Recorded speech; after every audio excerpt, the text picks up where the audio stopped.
Sir हैरान हो रहा होता हूँ कि लोग जब किसी मुश्किल में फंसते हैं ना, परेशानियों में फंसते हैं, दुखों में फंसते हैं या उन पर कोई मुसीबत आती है, तो वो भाग भाग कर लोगों को बताते फिरते हैं। या देखो हम पर ये मुश्किल आई है, ये मुसीबत आई है, परेशानी आई है, अब क्या किया जाए। हालांकि कोई भी बंदा उनकी परेशानी दूर नहीं कर सकता, उनकी मुश्किल सोल्व नहीं कर सकता, उनकी परेशानी में उनका साथ नहीं दे सकता। कोई बंदा उनके सर से ये मुसीबत ख़त्म नहीं कर सकता सिवाय अल्लाह के, ठीक है। और उसके बावजूद भी लोग लोगों को बताते फिरते हैं। हालांकि देखो, होना तो ये चाहिए कि हम जब मुश्किल आती है, कोई परेशानी आती है, तो हम अपना जो रुख है वो अल्लाह की तरफ करें, अल्लाह से अपनी प्रॉब्लम शेयर करें, ठीक है। अल्लाह तो खुश होता है जब बंदा अपनी प्रॉब्लम अल्लाह की बारगाह में पेश करता है, उसे बताता है, उससे शेयरिंग करता है अपनी प्रॉब्लम से।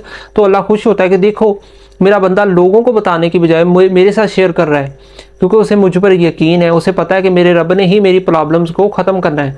लेकिन अफसोस की बात यह है कि हम अल्लाह को अपनी कोई भी प्रॉब्लम नहीं बताते, बल्कि प्रॉब्लम आने के बाद हम परेशान रहते हैं, शिकवे करते हुए नज़र आते हैं, लोगों को बतलाते हैं। हालांकि किसी भी बंदे ने हमारी परेशानी का कोई भी सोल्यूशन नहीं करना, ना ही कोई कर सकता है।